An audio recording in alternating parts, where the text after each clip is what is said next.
श्री हरिवंश प्रणाम। इस भाव यात्रा में आगे बढ़े एक बार हरि नाम का उच्चारण करके। राधे कृष्ण कृष्ण कृष्ण राधे राधे, राधे श्याम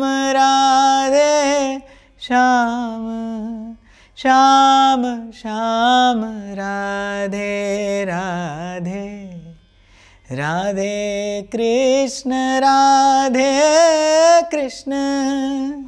कृष्ण कृष्ण राधे राधे, राधे श्याम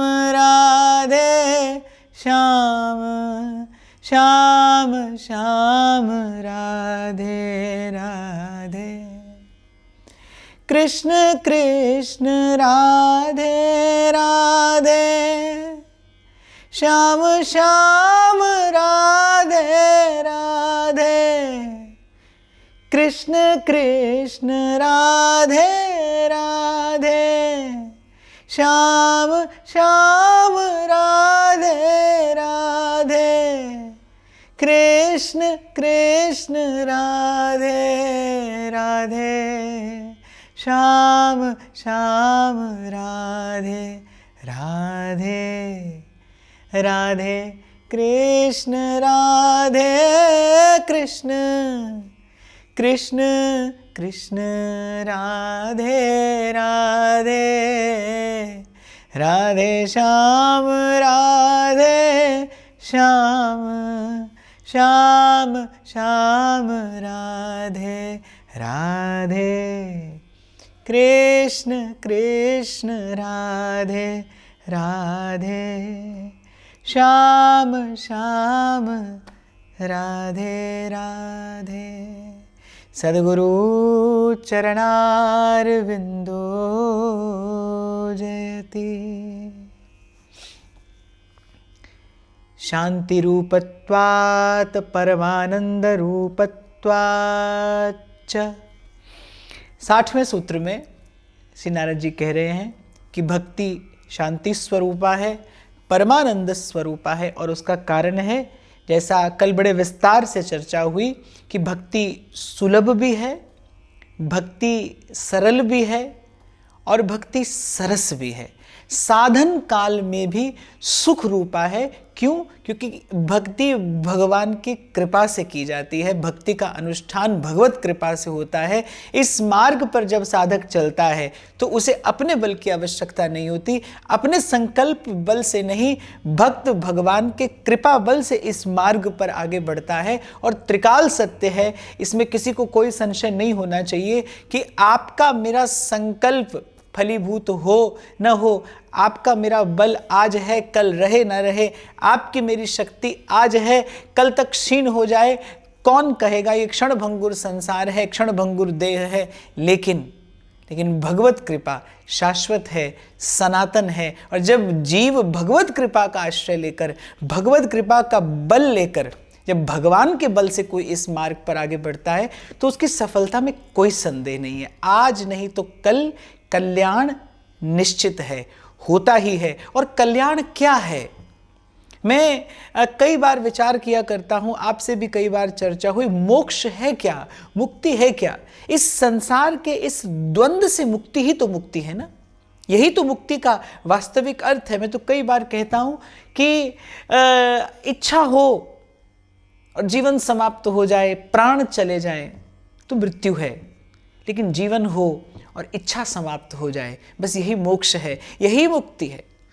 इच्छा से, इस बंधन से, इस द्वंद्व से, इस दुविधा से, इस भ्रम भूल भरे संसार के भाव से जीते जी मुक्त हो जाना ही वास्तविक मुक्ति है।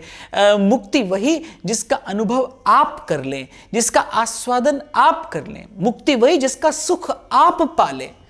मुक्ति वही जिसके आनंद की अनुभूति आप स्वयं कर लें, आप स्वयं को जीवन मुक्त देख सकें। और मुझे ऐसा लगता है ये केवल भक्ति की कृपा से ही, ये केवल भक्ति के मार्ग पर चलकर ही संभव है। और नारद जी कह रहे हैं शांति रूपत्वात् परमानंद रूपत्वाच्च, भक्ति ही शांति स्वरूपा है। कल भी जैसा मैंने आपसे निवेदन किया था कि साधन काल में सरल है इसीलिए सुखद है, और सुखद है इसीलिए शांतिप्रद भी है।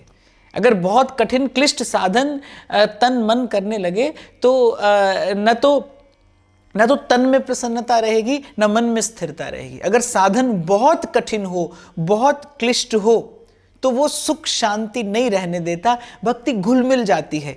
जैसे जल में शक्कर घुल जाती है ना, दिखाई भी नहीं पड़ती, लेकिन वो जल के माधुर्य को बढ़ा देती है।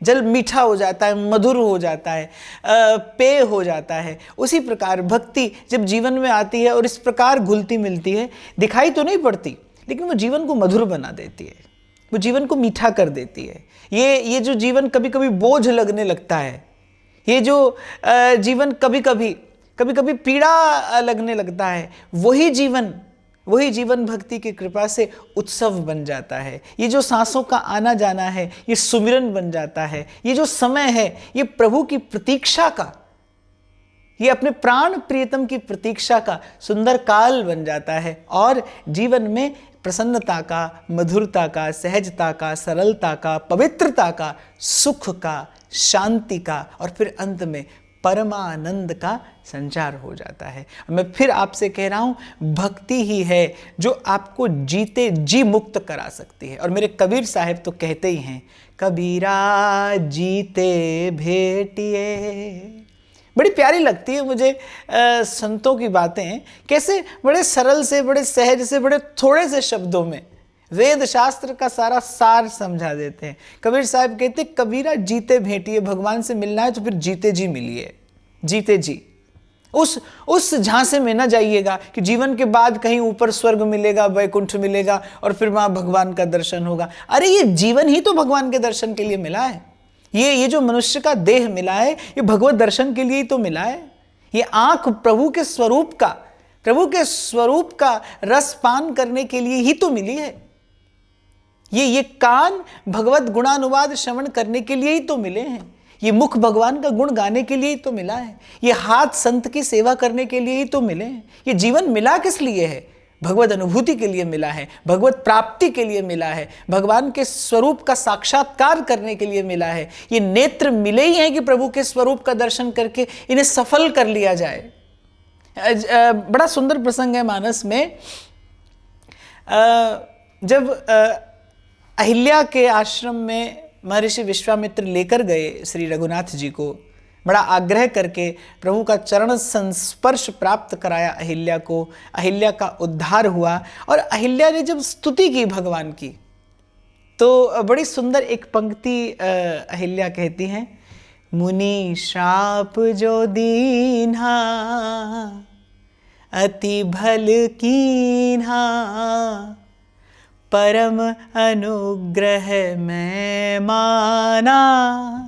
अहिल्या कहते हैं, आज गौतम ऋषि का बड़ा धन्यवाद करती हूँ। मुनि श्राप जो दीना, मुनि ने मुझे श्राप दिया, अति भल कीना, मेरा बड़ा भला किया। मुनि श्राप जो दीना अति भल कीना, परम अनुग्रह मैं माना। क्यों? देखऊं भर लोचन हरि भव मोचन, इहै लाभ शंकर जाना। कि जीव का भव से उद्धार करने वाले करुणा सागर प्रभु मेरे नेत्रों के सन्मुख खड़े हैं, मेरी दृष्टि का विषय बने हुए हैं। अरे मानव जीवन का यही लाभ तो महादेव बताते हैं। देखऊं भर लोचन हरि भव मोचन, इहै लाभ शंकर जाना। तो जीवन मिला किस लिए है? प्रभु के लिए मिला है। कबीर साहब कह रहे हैं, कबीरा जीते भेंटिए, मुए मिले न राम, मरकर किसी को राम नहीं मिलता। अरे लोहा माटी मिल गया, फिर पारस का क्या काम। और जीते जी जीते जी इन आंखों से प्रभु का दर्शन करा दे, ये कान प्रभु की वाणी सुनकर कृतार्थ हो जाए। मुझे लगता है ऐसी सामर्थ्य भक्ति के अतिरिक्त किसी साधन में नहीं है, किसी साधन में नहीं है, किसी साधन में नहीं है। कहीं से भी आरंभ करिए, स्वीकार करना पड़ेगा भक्ति सर्वश्रेष्ठ विधा है। ये सबसे सरल और सबसे सहज और सबसे सरस मार्ग है। मैं तो कहूँगा सीधा सीधा राजमार्ग है। ये तत्काल प्रभु की अनुभूति कराने में समर्थ है भक्ति, परमानंद का प्रसव करने में समर्थ है भक्ति, जीव का कल्याण करने में समर्थ है भक्ति, जीव का जीवत्व भंग करने में समर्थ है भक्ति। तो ऐसी भक्ति की महिमा श्री देवर्षि नारद के श्रीमुख से आप और मैं श्रवण कर रहे हैं। आज के सूत्र का चिंतन करते हैं एक बार पवित्र श्री नारायण नाम का उच्चारण करके। श्रीमन्नारायण नारायण, श्रीमन्नारायण नारायण नारायण, श्रीमन्नारायण नारायण, श्रीमन्नारायण नारायण नारायण, श्रीमन्नारायण नारायण नारायण, भजमन्नारायण नारायण नारायण, लक्ष्मी नारायण नारायण, लक्ष्मी नारायण नारायण नारायण, भजमन्नारायण नारायण, श्रीमन्नारायण नारायण नारायण, भजमन्नारायण नारायण नारायण, श्रीमन्नारायण नारायण नारायण। तो आज के सूत्र में 61वें सूत्र में श्री नारद जी कह रहे हैं, लोकहानौ चिंता न कार्या निवेदितात्मलोकवेदत्वात्। लोकहानौ चिंता न कार्या निवेदितात्मलोकवेदत्वात्, कि भक्त को लोक हानि की चिंता नहीं करनी चाहिए। अगर सरल शब्दों में कहूँ, चरण पर रख दिया जब माथ तो किस बात की चिंता। शरणागति, शरणागति, प्रपत्ति, इस भाव की बात नारद जी इस सूत्र में करते हैं। और मुझे लगता है शरणागति ही मेरुदंड है भक्ति भावना का। समर्पण, बिना शर्त का समर्पण। नारद जी कह रहे लोक हानौ चिंता न कार्या, भक्त लोक हानि की चिंता न करे। निवेदितात्म लोक वेदत्वात्, लौकिक वैदिक जो है सब भगवान के चरणों में समर्पित कर दे। ये बिना शर्त का जो समर्पण है, यहाँ मैं जोर देकर ये बात कहना चाहूँगा, ये जो समर्पण की भावना है, ये बिना भक्त के संत के संग के जीवन में आ तो जाएगी लेकिन पुष्ट नहीं रहेगी। जैसे शरीर को पोषण प्रदान करने के लिए नित्य भोजन की आवश्यकता है। आज आपका शरीर स्वस्थ है, भगवत कृपा से आप हष्ट पुष्ट हैं, लेकिन इसके स्वास्थ्य को, इसके बल को, इसकी शक्ति को बनाए रखने के लिए आपको सतत शुद्ध और स्वच्छ भोजन की आवश्यकता पड़ेगी। ऐसे ही समर्पण का भाव जीवन में एक बार प्राप्त हो जाए, वो जीवन में स्थिर रहे, बना रहे, बढ़ता रहे, इसके लिए आवश्यक है कि किसी सत्पुरुष का संग जीवन में बना रहे। क्योंकि देखिए, जन्म जन्म से आपको मुझे संसार का अभ्यास है, संसार अपना लगता है। बात बहुत बड़ी बड़ी कह ली जाए, कर ली जाए, पर कहत सुनत दशा हृदय नहीं आवे। मैं हूँ, आप हो, कोई भी हो, संसार अपना लगता है और संसार ही अपना लगता है। और मुझे लगता है जब तक संसार अपना लगता है, जैसे संसार अपना लगता है, अभी प्रभु के प्रति आत्मीयता का भाव जगा नहीं, अभी प्रभु के प्रति अपनेपन का भाव जगा नहीं, क्योंकि ये दोनों परस्पर विरोधी भाव हैं। जहाँ राम तहाँ काम नहीं, और जहाँ काम नहीं राम। गोस्वामी जी कहते हैं कि रवि रजनी एक ठाम, सूर्य और रात्रि ये दोनों एक साथ नहीं रह सकते। या तो जीव विमुख है, भगवान संसार की ओर देखे तो विमुख है, भगवान की ओर देखे तो सन्मुख है। और पूर्व में भी चर्चा हुई थी, मनमुख से सन्मुख होने के बीच में गुरुमुख होना है। इसीलिए मैंने कहा ये जो साधु का संग है, संत का संग है, जो सत्संग का जो दिव्य भाव है, ये आपके जीवन में सदा बना रहे, सतत बना रहे। हमारे श्री ध्रुवदास जी कहते हैं कि रसिकन को संग करे निस दिन, या में आलस ना करे, या में प्रमाद ना करे। माला किसी दिन छूट जाए कोई बात नहीं, स्वाध्याय किसी दिन ना हो पाए कोई बात नहीं, लेकिन प्रयास करिए संत का संग प्रतिदिन हो। अब कोई पूछ सकता है भाई कहाँ से मिले संत, कैसे करें संत का संग? तो यहाँ मैं आपको निवेदन करूँगा, संतों की जो वाणियाँ हैं, संतों की जो वाणियाँ हैं, उनका चिंतन, उनका मनन, उनका श्रवण, आज के परिप्रेक्ष्य को देखते हुए तो मुझे यही सत्संग प्रतीत होता है और यही श्रेष्ठ विधि है संतों का संग प्राप्त करने की। संत की वाणी लेकर बैठ जाइए, उसके शब्दों को गाइए, गुनगुनाइए, ध्याइए और मन में यही भाव रखिए कि मान लीजिए मीरा जी की वाणी पढ़ रहे हैं तो आप मीरा जी के पास बैठे हैं, कबीर साहब की वाणी का चिंतन हो रहा है तो कबीर साहब के पास बैठे हैं, रसिक संतों की वाणी का चिंतन मनन आप करें तो उन्हीं की सन्निधि में आप बैठे हैं। आपको समझना होगा, आपको अनुभव करना होगा। संत के शब्दों में ही संत की चेतना जीवंत रहती है, प्राणवंत रहती है, उसी माध्यम से भगवत तत्व का साक्षात्कार होता है। तो मैं कह रहा था कि संसार आपको मुझे अपना लगता है भाई, इसमें कोई संशय नहीं है, तो बड़ा सरल नहीं है। संसार के लाभ से प्रसन्नता ना हो, संसार की हानि का भय ना हो, ऐसी स्थिति जीवन में आ जाए, ये कोई सरल नहीं है, एकदम से नहीं होगा, कुछ दिनों में भी नहीं होगा। करत करत अभ्यास जड़मति होत सुजान, भय भी होगा, कभी कभी संसार की चिंता भी होगी, पर आपको मुझे संभलते रहना है, आपको मुझे संभलते जाना है। रे मन संभल संभल पग धरिए।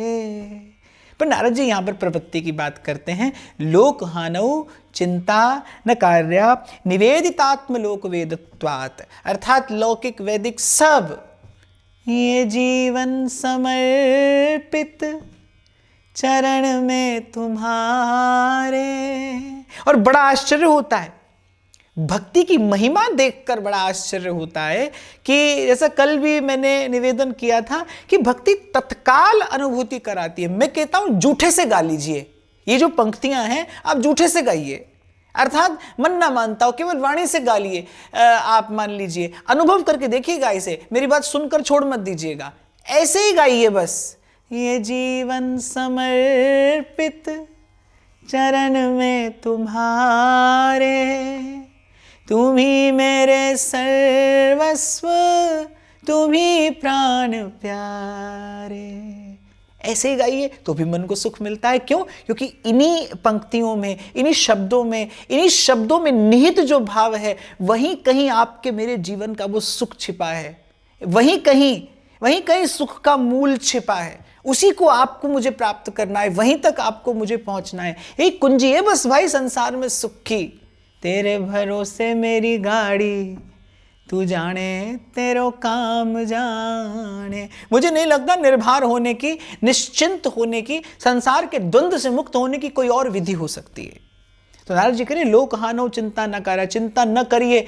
और कहीं कहीं नारद जी आपको ये भी बताने का प्रयास कर रहे हैं, भगवत जो प्रभु सो लगे तज नश्वर संसार, सब लज्जा भगवान को बिगड़े क्यों व्यवहार। देखिए आज देश में विपदा का समय आया, पर मैंने देखा कि जो लोगों के सहयोगी थे, जो घर में या उनके व्यापार में जो उनके सहयोगी थे, सेवक नौकर ये शब्द मुझे अच्छा नहीं लगता, इसलिए मैं सहयोगी शब्द का प्रयोग करता हूँ। जो आपके मेरे सहयोगी थे, ऐसे समय में आपका मेरा मन भी तो नहीं किया ना कि ऐसे विपदा के काल में उन्हें छोड़ दें, वो कार्य करें ना करें, पर आपकी ओर से जो सहायता उनकी की जानी चाहिए थी, जो सहयोग उनका होना चाहिए था, आपने किया ना।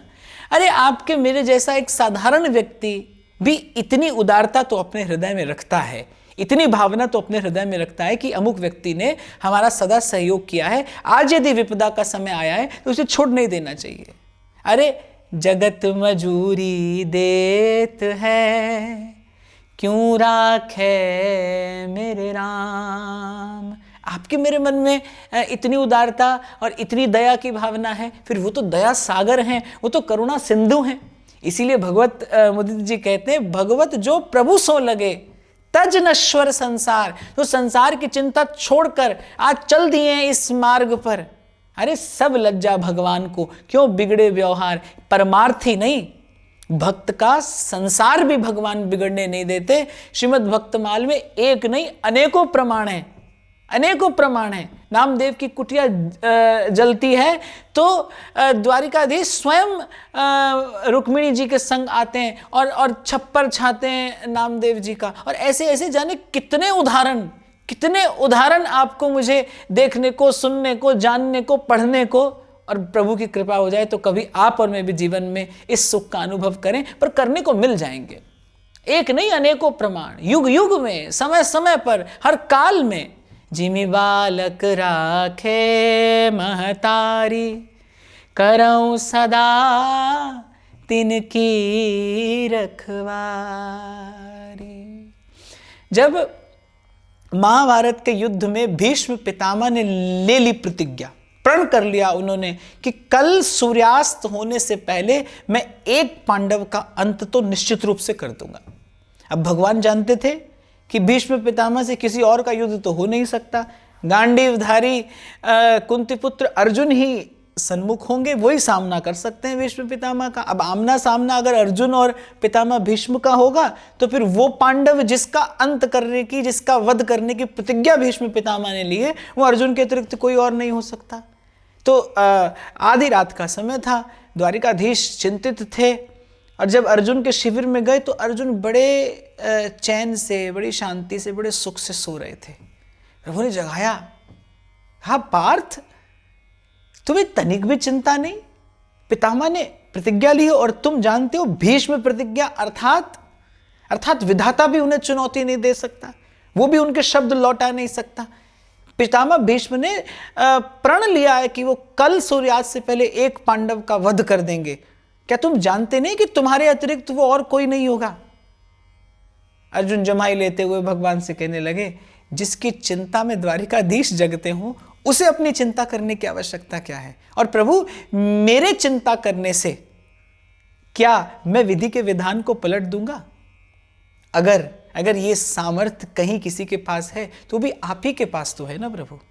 मैं आपकी शरण में हूं, मैं केवल इतना जानता हूं, मैं हूं श्री भगवान का, मेरे श्री भगवान। यह मैं निवेदन करूंगा भाई आपसे कि जैसा मैंने अभी कहा, ये बड़े सहज में नहीं होगा। सुनना अच्छा लगता है, कहना और आसान है, पर कहना सुनना पर्याप्त नहीं है, इसे जीवन में आने में समय लगता है। आते आते ये बात आती है, ये भावना जीवन में स्थिर होती है। पर मैं एक बात बता दूं, जब ये भावना जीवन में स्थिर होती है, वस्तुतः जीवन वहीं से आरंभ होता है। जिस दिन ये मस्तक झुकता है प्रभु के चरणों में, जिस दिन सर्वात्म का समर्पण होता है, जिस दिन अपनी इच्छा जीव मिला देता है प्रभु की इच्छा में, जिस दिन प्रभु के हर विधान में आपको मुझे प्रसन्नता होने लगती है, जिस दिन आपका मेरा मन स्वीकार कर ले, मेरे राम राय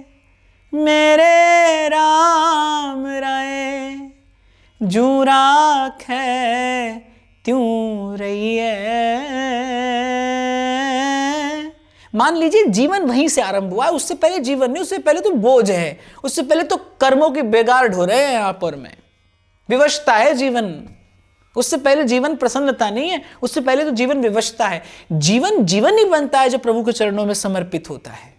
ये जीवन पुष्प प्रभु के चरणों में चढ़े, कोई भी पुष्प, छोटा सा उदाहरण देता हूं मैं आपको, कोई भी पुष्प पौधे पर खिला है तो फूल है, वही पुष्प प्रभु के चरणों में चढ़ जाए तो प्रसाद है। प्रसाद अर्थात अब उसमें एक विलक्षण प्रकार की प्रसन्नता प्रदान करने की शक्ति आ गई। वो जिसके पास जाएगा उसके मन की प्रसन्नता बढ़ा देगा। ऐसे ही जीवन है, जब तक संसार में है तब तक जीवन है। और पौधे पर लगा पुष्प क्या है, आज खिला है कल मुरझा जाएगा। ऐसे ही तन जोबन सब जाएगा, जैसे उड़त कपूर, नारायण गोपाल भज, क्यों चाटे जग धूर। ऐसे ही तन धन जोबन ये सब जाएगा। मीराबाई तो कहती है, जेताई दी से धरण गगन विच, तेताई सब मिट जासी, भजमन चरण कमल अविनाशी। सब मिट जाएगा। संसार में पड़ा है तो क्या है, आज खिला है कल मुरझा जाएगा। आज बड़े शक्ति संपन्न है आप, कल निढाल निस्तेज पड़े होंगे बिस्तर पर, रोगाक्रांत शरीर होगा। लेकिन वही जीवन पुष्प अगर भगवान के चरणों में चढ़ जाए, अगर देवता के चरणों में निवेदन हो जाए, तो फिर जीवन भी उसी पुष्प की भांति प्रसाद हो जाता है। सतरती सतरती सलोकांस तारयति, आप जपे और नाम जपावे। आप भी प्रसन्न रहता है और जो निकट आता है उसमें भी प्रसन्नता का संचार कर देता है। तो नारद जी कह रहे कि भाई ये जो समर्पण का भाव है, ये जो समर्पण का भाव है, जो भगवत विश्वास है, ये भक्ति भावना का मेरुदंड है। और भक्त का जीवन तो ऐसा ही होना चाहिए। एक छोटा सा भाव मुझे स्मरण आ गया कि छोटे बालक को कभी कभी उसके माता पिता ऐसे हवा में उछालते हैं। छोटा सा बालक हवा में उछाल रहे हैं माता पिता, आप देखो बालक रोता नहीं, बालक हंसता है, वो खिलखिलाता है और जोर से हंसता है। क्यों? शायद कहीं बालक के मन में एक भरोसा होता है कि अब माता पिता है ना, ये मुझे संभाल लेंगे, इसीलिए बालक भयभीत नहीं होता। ऐसे ही भक्त खड़ी भी हो संसार की प्रतिकूलता सामने, द्वार पर खड़ी हो प्रतिकूलता, पर भक्त भयभीत नहीं होता, क्योंकि वो जानता है मुझे गिरने नहीं दिया जाएगा, मैं गिरूंगा नहीं, उससे पहले प्रभु आएंगे और मुझे संभाल लेंगे। मैंने आपको कई बार प्रसंग सुनाया, गिरिराज जी वाले बाबा का, रोज परिक्रमा लगाने जाते, बीमार हो गए, रोज गिर जाते, ठाकुर जी रोज उठाने आते। एक दिन तो ठाकुर जी ने कह दिया, बोले बाबा ना तो आप तू चैन से बैठेगो और ना मुझे बैठ भी देगो। तब बाबा ने कहा, बोले जय जय, आपसे मन की बात कहूँ, आप उठाने आते हैं इसीलिए मैं गिरने चला आता हूँ, मैं गिरता हूँ आप आकर उठाते हैं, आप उठाने आते हैं इसीलिए तो मैं गिरने चला आता हूँ।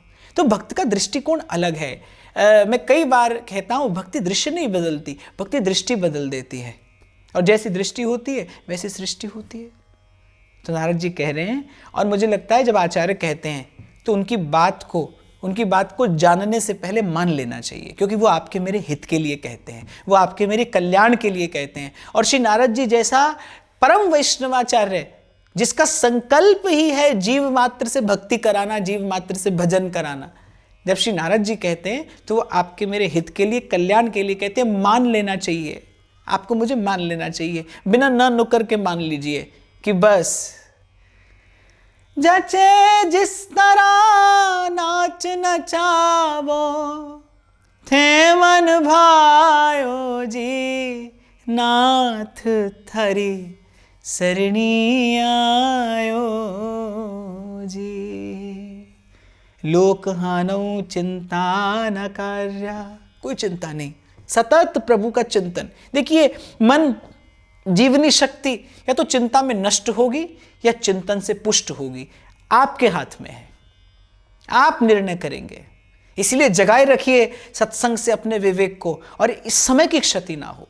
मैं बार बार कहता हूं, समय से बड़ी कोई और हानि नहीं है, समय से बड़ी कोई और क्षति नहीं है, समय की क्षति ना हो। जीवनी शक्ति या तो चिंता से नष्ट होगी या चिंतन से पुष्ट होगी। आप देखिए आपको क्या करना है, ना होने दीजिए इस जीवन रूपी अमूल्य अवसर को संसार की व्यर्थ चिंता में नष्ट। जीवन का सत्य है भाई, जीवन का सत्य है। सूरदास जी कहते हैं ना, करे भरोसा राम का, निर्भय हो के सोए, अनहोनी होनी नहीं, होनी हो सो हो। रत्ती घटे न तिल बढ़े, जो लिख दी करतार। अरे ये तो बनना बिगड़ना चलता रहेगा, ये तो सदा से होता आया है, आगे भी होता रहेगा। आप और मैं तो आज अभी इसी क्षण प्रभु के चरण कमलों की छाया में जाकर बैठ जाएं और इस त्रिताप से मुक्त हो जाएं। अगले सूत्र में नारद जी कह रहे हैं, न तत्सिद्धो लोक व्यवहारो हेयः किंतु फल त्याग तत्साधनंच कार्यमेव। 62वां सूत्र। इस विषय में नारद जी कह रहे हैं कि समझने की बात है, न तत्सिद्धो लोक व्यवहारो हेयः किंतु फल त्याग तत्साधनंच कार्यमेव। बड़ी महत्वपूर्ण बात, कई बार बड़े विस्तार से मैंने इस विषय पर चर्चा की है और बड़ी प्रसन्नता है कि श्री नारद जी भी यही सूत्र दे रहे हैं। नारद जी कह रहे हैं, जब तक भक्ति भावना सिद्ध न हो जाए तब तक जो लोक का व्यवहार है उसको हे समझकर छोड़ नहीं देना चाहिए। अर्थात जो आपका कर्तव्य कर्म है उसको सेवा समझ के भगवत स्मरण के साथ सतत करना चाहिए, सदा करना चाहिए। न तद सिद्धो लोक व्यवहारो है यह, अर्थात जब तक आपको शरीर का भास है, जब तक देहाध्यास है। देखो, दिव्य अवस्था में पहुंच जाने के बाद फिर भगवान की माया काल की परिधि से अलग हो जाता है जीव। ये जो भगवान की माया है, भगवान का ही बनाया हुआ ये जो काल है, इसकी परिधि से बाहर हो जाता है जीव। लेकिन जब तक वो भावना सिद्ध हो नहीं गई, जो मैंने कहा उत्तमा भक्ति और बड़ा सरल सहज नहीं होगा, लंबी यात्रा है, ये मार्ग लंबा है, चलते चलते कभी आप और मैं पहुंचेंगे। तो जब तक वो अवस्था न आ जाए तब तक लोक व्यवहार को, अर्थात जो भी आपका लौकिक वैदिक कर्म है उसको कर्तव्य समझते हुए, भगवान का स्मरण करते हुए, उसके फल को भगवान के चरणों में निवेदन करते हुए पर करना ही चाहिए, सदा ही करना चाहिए। जैसे जो इस मार्ग के साधक हैं उनको मुख्य रूप से 3 भागों में बांटा जा सकता है। एक कनिष्ठ है, एक मध्यम है, एक उत्तम है। कनिष्ठ अर्थात जिसकी श्रद्धा बनती बिगड़ती रहती है, कभी कभी है और कभी नहीं है।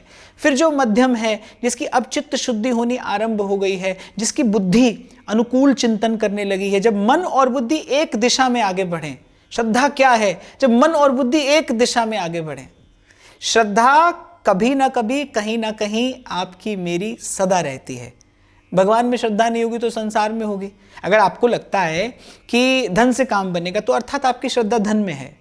अगर आपको लगता है मेरे संबंध मेरे काम आएंगे, मेरे सहयोगी मेरे काम आएंगे, तो आपकी श्रद्धा संसार के संबंधों में है, सहयोगियों में है। श्रद्धा कहीं ना कहीं तो है। श्रद्धा अर्थात जहां मन बुद्धि एक साथ चलें, मन बुद्धि एक दिशा में जब आगे बढ़ते हैं, बस समझिए वहीं आपकी श्रद्धा है। जब मन भी भगवान में लगा हो और बुद्धि भी ये स्वीकार करे, अर्थात प्रभु के स्वरूप की प्रतीति हो कि मेरा स्वामी समर्थ है, मुझे संसार के आश्रय की आवश्यकता नहीं। जब इस प्रकार मन बुद्धि एक दिशा में आगे बढ़े और वो दिशा प्रभु की ओर जाती हो, तब श्रद्धा भगवान में है, ऐसा जानना चाहिए। तो जो कनिष्ठ साधक हैं, जिनकी श्रद्धा बनती बिगड़ती रहती है, कभी श्रद्धा है और कभी श्रद्धा नहीं है।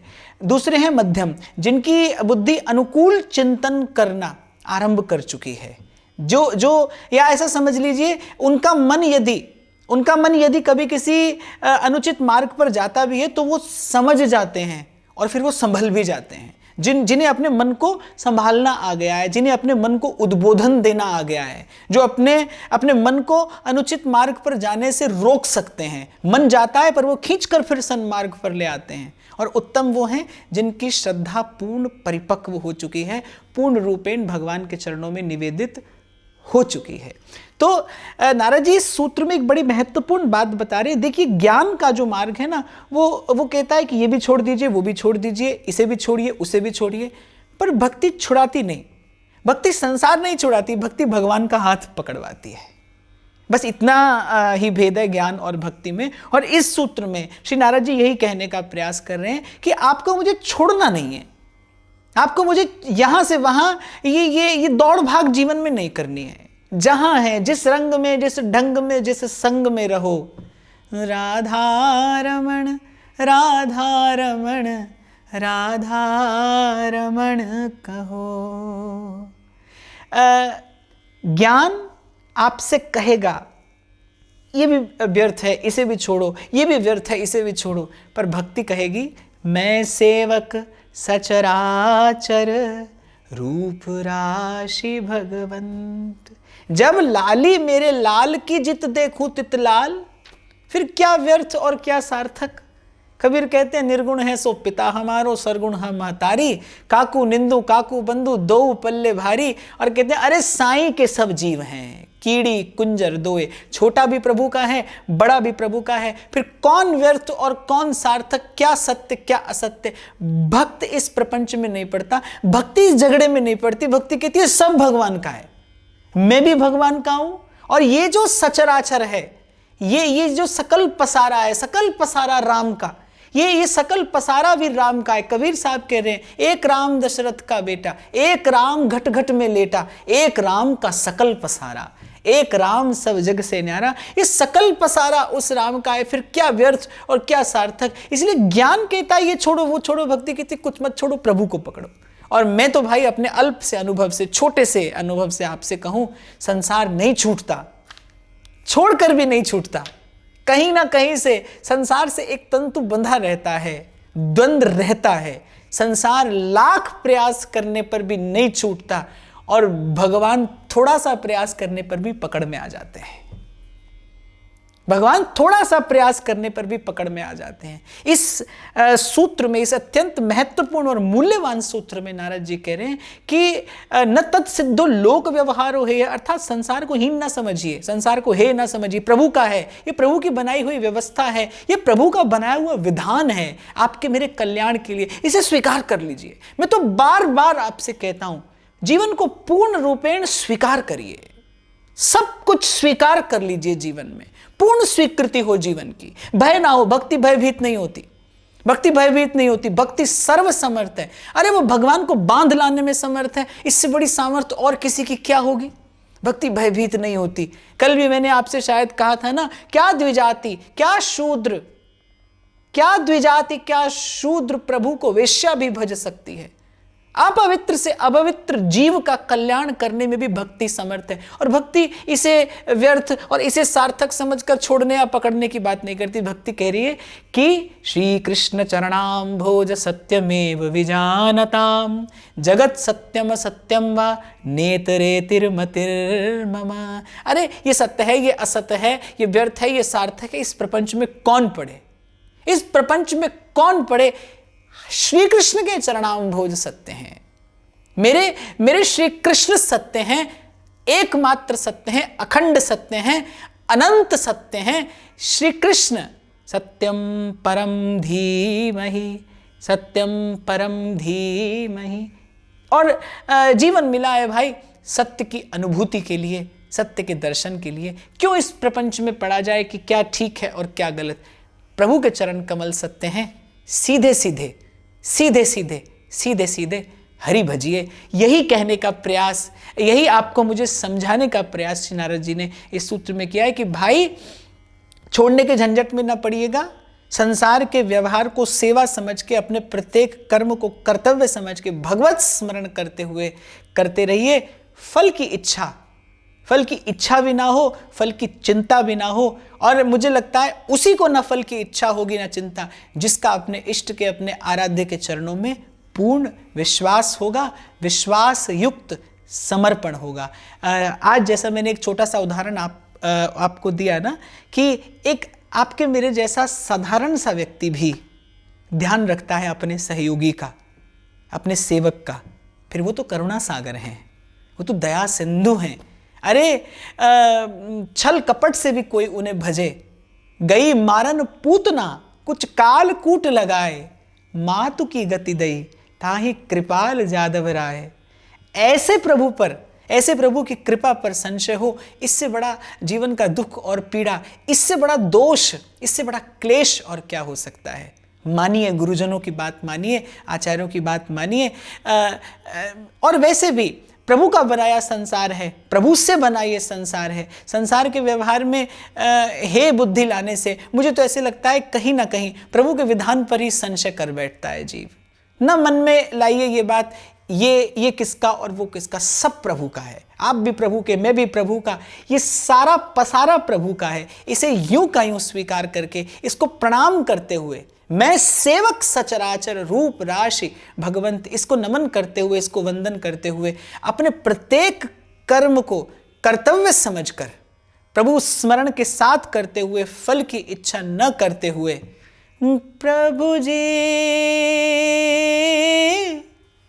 तुम स्वामी हम दासा, ऐसी भक्ति करे रे दासा, ऐसी भक्ति करे रे दासा। प्रभु जी तुम स्वामी हम दासा, ऐसी भक्ति करे रे दासा। और मैं समझता हूँ इससे सुंदर जीवन को जीने की, इससे सुंदर इस जीवन रूपी अवसर को उत्सव बनाकर मनाने की कला और कोई नहीं सिखा सकता। ये संत ही हैं, ये आचार्यगण ही हैं, ये गुरुजन ही हैं, ये साधु ही हैं जो आपका और मेरा उद्धार करने में समर्थ हैं, आपको मुझे इस भव बंधन से मुक्त कराने में समर्थ हैं। इनकी वाणी पर, इनके वचनों पर, इनके शब्दों पर पूर्ण विश्वास करके इनके कहे गए सिद्धांत के अनुकूल अनुरूप जीवन बनाना, यही साधना है, यही उपासना है और यही वस्तुतः श्रेष्ठ जीवन है। विचार करिएगा। श्री हरिवंश।